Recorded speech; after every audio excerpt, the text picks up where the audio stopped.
Hey, ladies and gentlemen, welcome to the Jack and Glenn channel. I'm Glenn. Jack maybe join us a little bit later. Just talk about put a ring on it. I wanted to do something different. I really don't. We haven't reviewed put a ring on it, but I said, you know what, this season has been a little bit interesting to me. So I'm here on a Friday night. We're home. So I said, let me go on live after put a ring on it and see who hops on and see who talks about it. But I want to talk about put a ring on it tonight. I put a ring on it, episode number 3, season 4. Put a ring on it. Boy, this thing was crazy, right? I mean, it was crazy. It's been crazy. I can't even begin. I'm just gonna start where we started, right? We're gonna start. I'm gonna start where I started. We're gonna start with Dunbar, and I may just run through the whole thing with Dunbar and Chance, and then we'll get to the other couples. Make sure you guys, man, please be active in the chat. The chat is open. Comment with me. I'm gonna comment with you. We're gonna talk about this thing. Let's have a conversation. Those who may be watching a little bit later on the replay, it's fine too. But I just want to have a conversation about this episode to put a ring on it. It started off where we left off last week with Dunbar having his emotional and mental, as they would call it, breakdown, right? Having his moment with Dr. Stacy, right? Having his moment with Dr. Stacy, and he's struggling, right? He is struggling here. Man, the tears are flowing, the boo-hooing flowing. I just felt like giving my man a tissue, right? I wanted to give him a tissue because I'm like, this right here is kind of ridiculous. Not ridiculous, but you can see he was hurting. There's seriously something going on that he needs some help with, right? He needs some professional help. Dr. Stacy hinted at it during her session with Dunbar. For brother really break down like that, it was tremendous to me, right? To see him go down like that during this season, during this episode. But he talks about he struggles with anger, he struggles with depression and anxiety, and he thinks Chance is going to leave him if he shares all this with him, right? Which explains the controllingness, right? Which explains him doing the extra mile or going the extra mile for her. Nothing wrong with being a gentleman, but I think he's being a gentleman so that she doesn't leave him, right? That she doesn't leave him. So he's doing all the things, putting the shoes on and grabbing my heart, all the extra stuff, so the Chance doesn't leave him. Now, one thing that he mentioned that was key there to was some of his struggle or some of his issue is that he saw his mother being abused by his father, right? That was a mental, that was something that he really struggled with, something that he's dealt with. And that dad would come home from work and get mad and see mom get abused. And he struggled with that to infinite. I could just imagine being a young man, seeing that and not being able to do anything about it. And his outlet, as he mentioned, his outlet was football, right? He took his outlet he took his anger and his aggression out on other people while he was playing football, while he was doing those type of things in frustration because he couldn't do it at home to the person who's really been hurting him and hurting his family, hurting his mom. Dunbar believes that he's been tormenting himself, right? He's been beating himself up because he doesn't want to be like he doesn't want to be like his dad. Doesn't want to be like the person that he saw growing up. And when he sees that, I'm not sure if his biological father or not. I'm going to just assume that's biological father. So he believes that stuff is on the inside of him, and he doesn't want to come out. He's aware. He got to be aware of his prowess and be aware of where he's at in life, aware of where he's at dealing with Chance. But he went kind of, in this, you can see where the emotions change.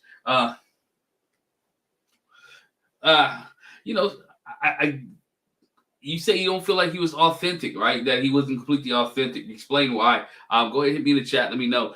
Some people think he wasn't authentic. Some people say it was fake that he put on a show. I think you got to take the fact. I don't know how long he played football. So you look at some of the mental illnesses. You may be a little CTE there, something of that nature with all the things that he's going through. It may be some issues that's really there that he needs to dissect, that he needs to deal with him as a man. He says that as a man, that he has to pray, right? He has to pray completely. Prayer, and we all know prayer does change things, right? Prayer does work, but I also believe there should be some therapy that go into place as well with this. So, Dunbar is completely, some people say authentic, not authentic. They say he's powerless. In this case, Dr. Stacy tells him to make sure he's aware of what's going on with him and know that he's aware of what's going on with him, and to be able to tell Chance, give Chance the opportunity to know everything that he's going through, to be completely transparent with him, with her. Be transparent with Chance.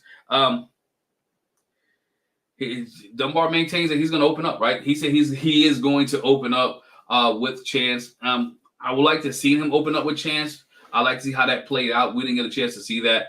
He does talk to Chance because we know when they come back towards the end of the show, after Dr. Stacy try to make the phone calls, and after they don't show up at the group session, after they don't show up during the group session, they don't show up, do none of that stuff. We see that Chance and Dunbar finally show up at the end, and I knew where the conversation was going, right? He was like, we're going to quit. We're going to quit this process. We feel like we worked things out. My bruh came back and said he was healed, right? He said he was good because he had that release and that cry. Nah, he wasn't good. He's not good. There's a lot of things that's still on the inside of him that he needs to continue to work out. He's not good. I don't see, me personally, I don't see this relationship being around for much longer. I don't see the relationship working much longer because of they're so easily to quit. It was difficult. Yeah, it's supposed to be difficult. It's not supposed to be easy, right? This process is not easy to see your mate to go out with somebody else, to realize that you may like somebody else, realize there's a different partner out there, to realize that this is a way of therapy for them. So it didn't work out for them. It wasn't going to work out for them. It is totally different, right? And again, Dr. Stacy says betrayal, right? You betraying yourselves because again, you think that you don't need to help. You don't think that you need to support one another. You think you don't need to go through the process, but you do need to go through the process.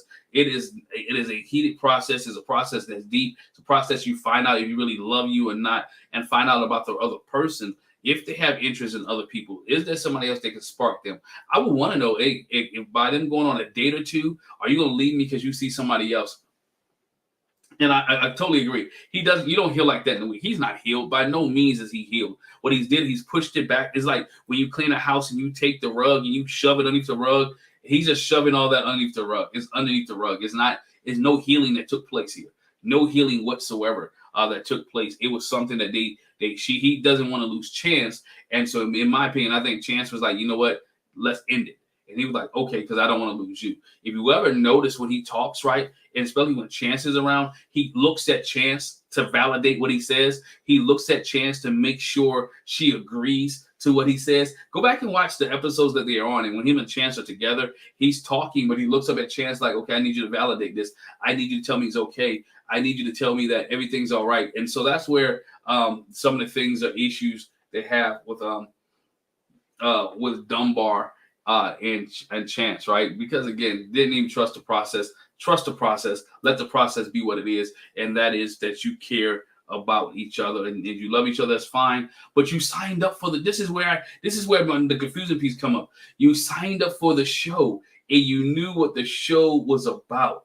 You knew what the show was about, and you signed up for it, and you chose. Once you signed up for it, you was like, no, it's difficult. You knew, you watched episodes. I want to put this comment up here because I think it's true. So what was Chance's issue? Because everything Doc brought up, something she took up for the Chance. What's the issue? The issue is the issue that Chance has, or the issue that her and Chance has. Chance is also just as controlling as Dunbar is, right? If you look at the episode when Dunbar went out with the young lady, they're the same thing. They have the same attitude, right? The same persona. She clocked the young lady. She was clinging to Dunbar. She sat on the seat with Dunbar. She held him tight, and so they're compatible with each other. She wants him to be the issue that she has. She wants him to be more caring, to loose a little bit. She wants to be independent, and he wants to be dominate. He want to be domineering, right? He wants to be old school, and she wants to be an independent woman who has her say so, and he wants to be the one who says everything. And right now, they didn't fix that issue. That issue hadn't been fixed in their relationship, and I don't know if it's going to ever get fixed. We'll see. I guess when the season's over, I guess they'll be at the reunion, right? They'll come back and we'll see how they're progressing, how they made any grounds. But nonetheless, those that are watching this video, those that are on here alive, Chance and Dunbar are no longer on Put a Ring on It. Chance and Dunbar decided to walk away. Chance and Dunbar decided to call it quits. And that's it. I believe this is the first couple, if I'm not mistaken, the first couple on Put a Ring on It that decided to walk away before the process was even over. Chance and Dunbar did that. Hopefully, just hopefully, they can get the help they need and they can salvage their relationship or get into marriage that they want to get into. So Well, see how it goes there. The rest of the couples meet up with Dr. Stacy. We're moving on. Yeah. Oh yeah. They both playing each other. I think they both are playing each other. Um, Towards the end of this day, they played each other just because it's comfortable and convenient. Move on. There we see Ricky and Dr. Stacy meets with Ricky and the rest of the couples. Ricky and shoot, what's his name? Catherine, Jay Sean, Joshua, and Joya. Jaysha and Joya saw them meet with them, and they all meet together. And she talks about how their date was. And Ricky mentioned that his date with Sheila, she was attractive. He shared that Catherine didn't like his parenting situation, but him and Sheila talked about the co-parenting situation, and it was pretty good. They pretty enjoyed that Sheila enjoyed the co-parenting situation. Catherine mentioned that, hey, I didn't like it at first, but again, I began to accept it for what it was.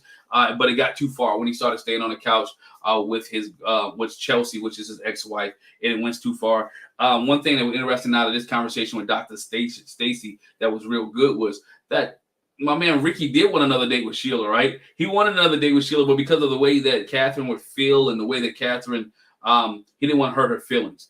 But that's not being true to the process. Being true to the process, if you find something that you like, continue to date her and see if it moves further on. And kind of like Dr. Stacy had to kind of make him say yes because he's scared of Catherine, scared of Catherine, not necessarily what she may do, but he's scared of hurting her feelings and making sure and making her feel some type of way. So he was willing to say, you know what, eventually say, I will go on another date with Sheila. So him and Sheila will eventually go on another date. Jaysha talks about him and Celine and their date, talk about how they had all the things in common, how they enjoyed each other, how it was a good date. They had multiple things from the horoscopes to being able to travel, to being able to meditate. All that was in common. But he said he doesn't want to go on a date with her because he didn't feel the energy, right? He didn't feel the energy from Celine. And so the energy was not there. So he will not be going on another date with her. And so what we see here, we see Dr. Stacy tell them that they'll be going out with their exes, right? They're going to be going out with some of their exes. And you can see everybody's face like, oh boy, you kind of figured that Ricky's ex was going to be his ex-wife, right? Chelsea, you figured that. You didn't know who Corey was going to be with. Who's Corey? Who Ricky was going to be with Chelsea and who Catherine was going to be with. But she tells Jaysha and Joya that their exes didn't want to come on the show, so they won't be going out with the exes, but they will be end up meeting with her, which they both were ecstatic and happy about. Both of them were married before, both of them had kids before, so I can imagine their exes didn't want to come on, and the situation is a little bit sticky.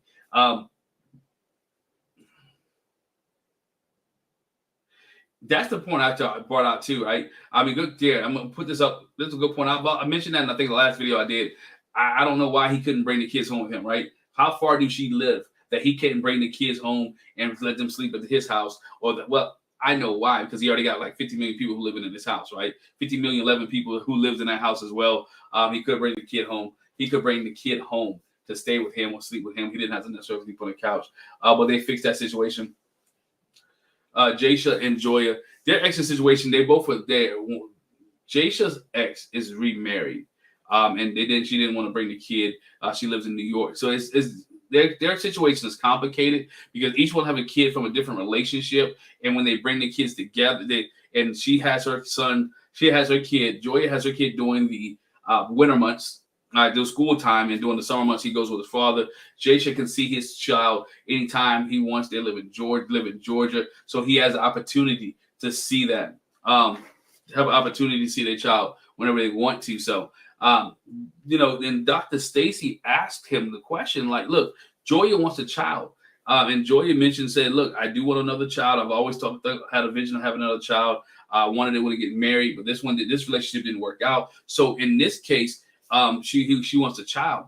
But Dr. Stacy asked Joya to go away for a while so she can talk to Jaysha by himself. And Jaysha really basically explained, look, it is hard for him not to be around his daughter and realize that somebody else is raising her. And that's his fear. His fear is that me and Joya have a kid. Me and Joya well, first of all, let's get back here. Him and Joya should be getting married first and then have a kid. They should have a kid and then put a kid in this situation that they're in right now. This should be a situation or where they should get married, then establish themselves, continue to establish themselves, and then have a kid. I know her clock is ticking; she's a little bit older, but if they put a kid in this situation now and not necessarily be married, it just complicates things for everybody. It complicates things for the kids. It complicates the things for Joya and Jasha. So Jasha was like, "Hey, don't want to. I want to have a kid, but I want to make sure it's with Joya."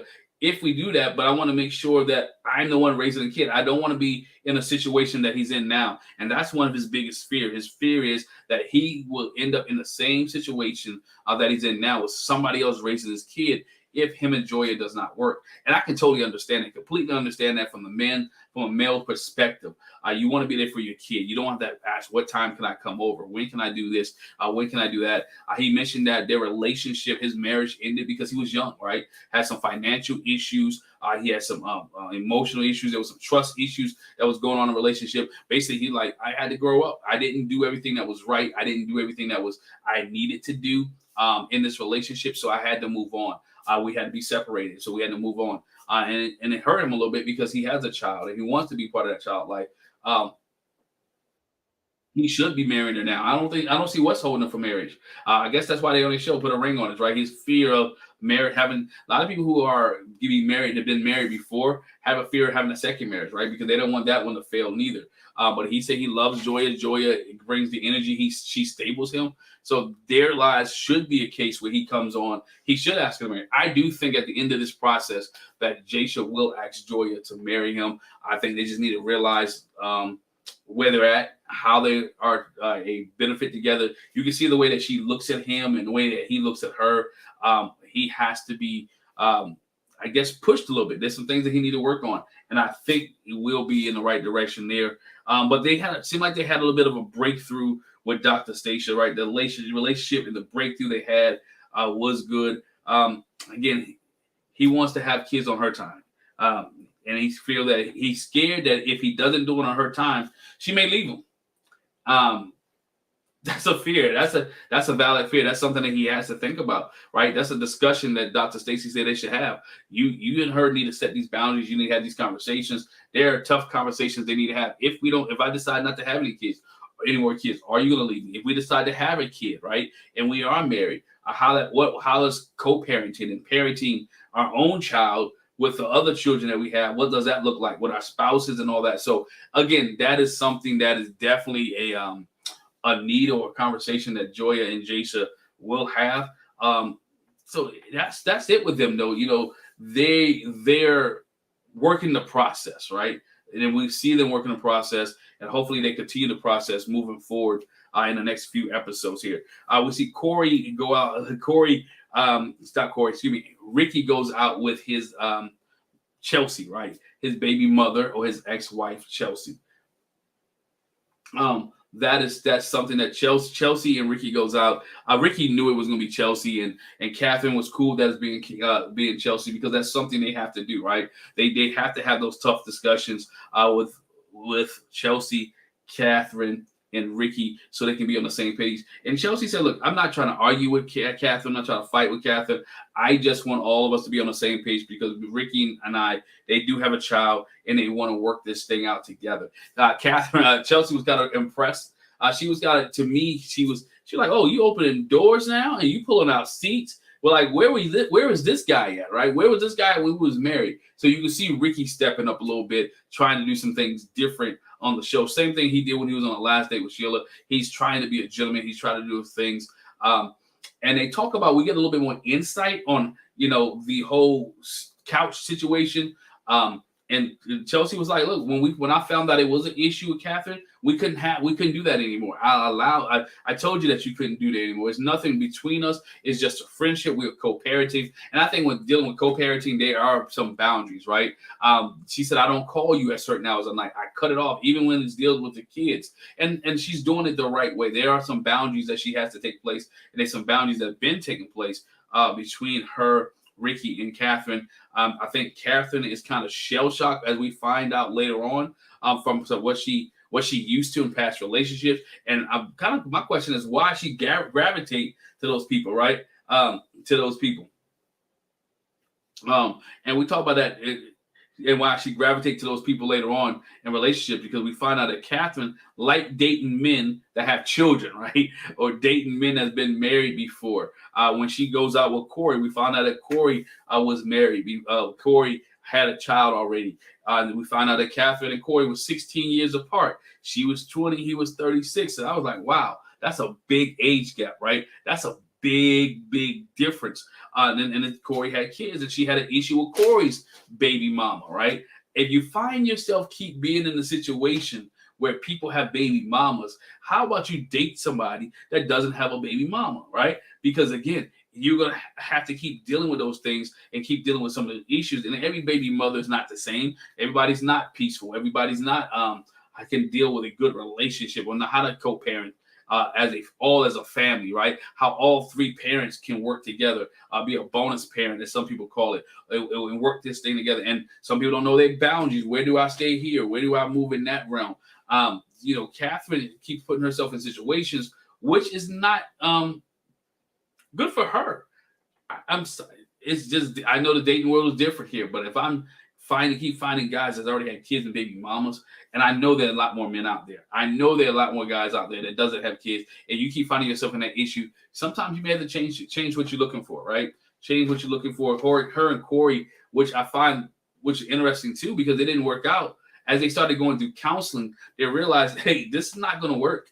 Which is great, because some people go to counseling knowing that it's not going to work and then end up divorced and mad at each other for the next 15 to 20 years. But her and Corey was still able to be friends after this. They still saw the friendship relationship when you saw them at dinner. And he told her, like, you're hard. You have your wall up. This is how you believe in things. This is how you feel. And you might need to let the walls down just a little bit in order for you and your relationship to be able to work with Ricky. And I think that's the thing that's going to have to work with her and Ricky, that she's going to be able to have to release some things and let Ricky work on some things on his own, and give Ricky a standard. There have to be a standard. Okay, Ricky, sit down. Let's have a conversation. Here's the rules. What's the rules of engagement? This is what we can do. This is what you can't do. This is what I expect. This is my expectations out of you. This is this is my line that's drawn in the sand. And Ricky needs to come back and say, okay, Catherine, this is my expectations, and let's work in the middle. Let's work this thing together so I can still be a parent to my child. I can still love and respect you, and we can still work on some things together. And one thing that I just believe that she's not going to respect Ricky like that until Ricky gets up and move out of his parents' house with all the family members that are living there, with her living there. Is much deeper than just a co-parenting thing with Chelsea. I think it gets deep to the aspect that Ricky has not matured enough, that he is more independent as a man, that Catherine needs, because there has to be a point where you can't be in your mid-30s and you're still staying at home with your parents unless you're taking care of them, and that's not what he's planning on doing. It seems as if Ricky's just staying there with his sister, her 2 kids, the brothers coming by, and him and Catherine got a little space in this house. That's something that needs to get a little bit better. That's something that needs to take place that makes them as a couple go together. They have to have standards. They got to have boundaries in this place. And if they have boundaries, it may be all right. I think she leaves too. I think she leaves before he leaves his parents' house. But he has to leave his parents' house. It has to be. There has to be a separation. I know a couple now that was married and they was living in their parents' house. It didn't work. It didn't work out. It didn't last long. All right. The marriage did not last because the gentleman was like, hey, I can't stay in your parents' house, in your mom's house, and we supposed to be married. But again, he had needed to go get a place for them to go live, but the woman didn't want to go. So it's just difficult when you are in that situation. It's difficult for everybody involved. The privacy issue, people hearing you communicate, hearing you argue, hearing you fight, and now you got all this thrown into it. And now everybody want to interject their opinions. You have no issue, no privacy. And as we saw, it looked like Ricky doesn't drive. So it's like some things that Ricky needs to do in order to grow for himself.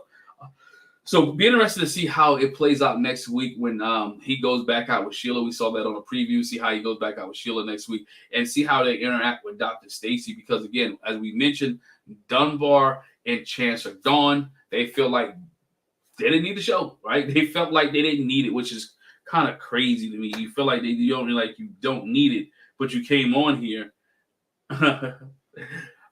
after 3 episodes, right? After a week or two. but you got healed and you got delivered. Everything worked out, right? Not good, right? But nonetheless, Jasha and Joya think they can work out right now. They work on some issues. I think they're pretty good. Ricky and Catherine, a little bit shaky right now. Just some things. Ricky need to grow up. They need to set some standards. They need to set some boundaries. They need to do a lot of things and put a lot of things in place in order for their late relationship to grow. And then next week we get a new couple, right? We get a new couple on Put a Ring on It. We'll see who that new couple is, what the issues, what the problems are. But all in all, I thought it was a decent episode, man. I just didn't like the fact that how Chance and Dunbar left the group and left Dr. Stacy hanging, right? They had to talk to the producers. Like, at what point, to me, I think that's like you hiding, right? You're running. Man up, and woman up. You decide to leave. They shouldn't be chasing you. You should have made the phone call knowing that you had a group session, right? Handle your business. Handle your business as a man. Handle your business as a woman. And call, hey, guess what, Dr. Stacy? We're not coming today, right? But people are looking for you. Handle you. That's not handling your business. And that's one of the things that it was kind of let you know that they hadn't grown up. They're not really committed to the process of this thing. Don't want to work this thing out. Oh yeah, they're running. They're running from each other. They're running from what they may find out about each other. They're running that they may not be in this relationship. The relationship that they think they have, or the relationship that they think is solid, may not be as solid as they think it is. If you looked at Dunbar when he went out with the young lady, he had a great time. He enjoyed being out with her. She was wholesome, as he said, right? The first thing he said, oh, she's all covered up. She was real spiritual. He was something. He named all the things that the girl was and that Chance isn't. And the things that he was looking for in a woman was what that young lady had. And Chance didn't have any of those things, but he's scared to leave Chance because he loves Chance. He doesn't want to let Chance down. So there is some things that they have to work on. They have to mix up in their relationship. Again, as I said earlier in the video, they may be together after, at the reunion time. They may not be. Only time would tell. I don't think they're coming back to the show. I think that's done, right? Yeah, she seemed to be everything Chance wasn't. She was totally, completely everything Chance wasn't. I don't think they're coming back to the show, but I do think we'll see them at the reunion. You guys let me know what you think in the chat. Thanks for hanging out with me, man. I'm not going to do this. I'm not going to be Put a Ring on by myself. Jack's just not. She's got some things that she's taking care of. We'll be doing this together. But I just want to make sure I get the video up tonight because I was up. I wanted to talk about it. I want to see who hop on, who will chat with me. I appreciate you for being in the chat, making comments. We just want to keep talking about Put a Ring on. It's something different that we're doing. Hopefully I'm home on Friday nights that we can do this every Friday night after Put a Ring on it. Just have a conversation while it's fresh in our minds, fresh in my and what's going on. But I do think this will be a good season to put a ring on it. Let me know what you think. Once again, make sure you hit the subscribe button, hit the bell notification. Let everybody else know that we're going to be put a ring on it on each and every Friday night after the show. You guys have a great one. Thank you for joining us. Did I miss anything? Let me know. If I missed something, hit me in the chat box and let me know that I missed something. If I didn't miss anything, hey, give us a thumb up and make sure you share it with somebody else. You guys have a great night. Talk to you later. Bye.